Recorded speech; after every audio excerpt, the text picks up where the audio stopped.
Sophie et Julien étaient un jeune couple à la recherche d'une maison à rénover.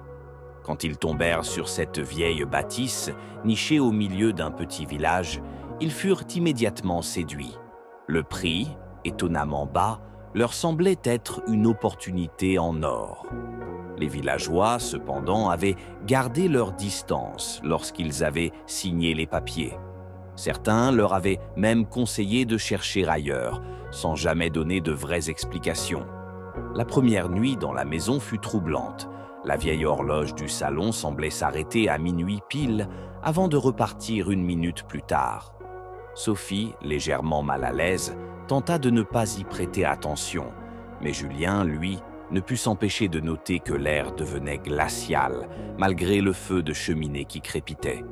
Au matin, Sophie descendit dans la cuisine pour préparer du café. Elle trouva une chaise renversée, bien qu'il soit sûr de l'avoir rangée la veille. Elle appela Julien, qui tenta de la rassurer. « C'est une vieille maison, tout doit bouger un peu. » Mais au fond, il savait que ce n'était pas si simple. Au fil des jours, des phénomènes étranges s'intensifièrent. Sophie remarqua que des portes s'ouvraient et se fermaient d'elles-mêmes.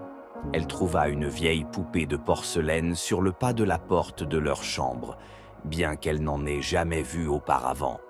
Julien, quant à lui, entendait parfois des bruits de pas dans le couloir lorsqu'il travaillait au bureau. Un soir, en explorant le grenier, ils tombèrent sur une malle poussiéreuse.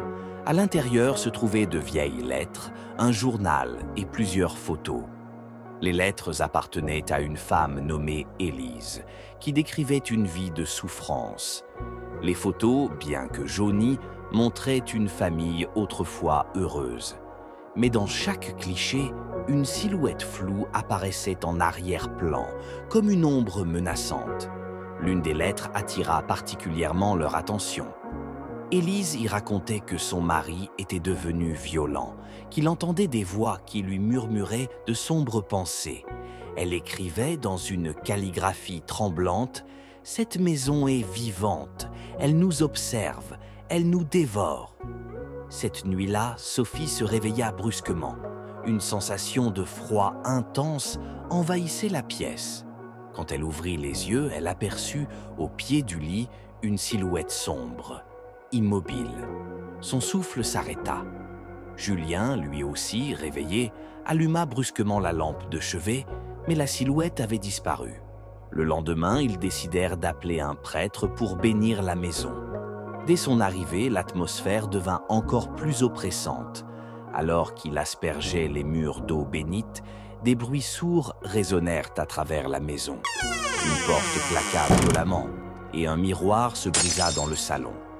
Le prêtre recula, effrayé, et déclara « Cette maison porte une marque. Ce n'est pas quelque chose que je peux effacer. » Malgré tout, Julien et Sophie décidèrent de rester.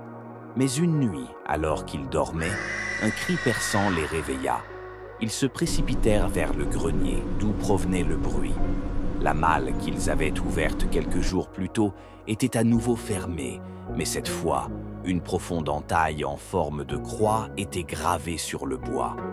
Tremblants, ils redescendirent, mais avant qu'ils n'atteignent la dernière marche, la porte du salon s'ouvrit d'un coup, laissant entrer un vent glacial. Une voix chuchota dans l'obscurité « Restez avec moi ». Ils ne prirent pas le temps de ramasser leurs affaires.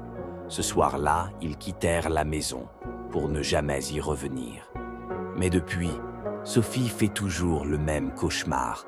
Dans son rêve, elle est seule, dans une maison plongée dans l'obscurité, et une voix familière lui murmure « Tu m'as laissé derrière ».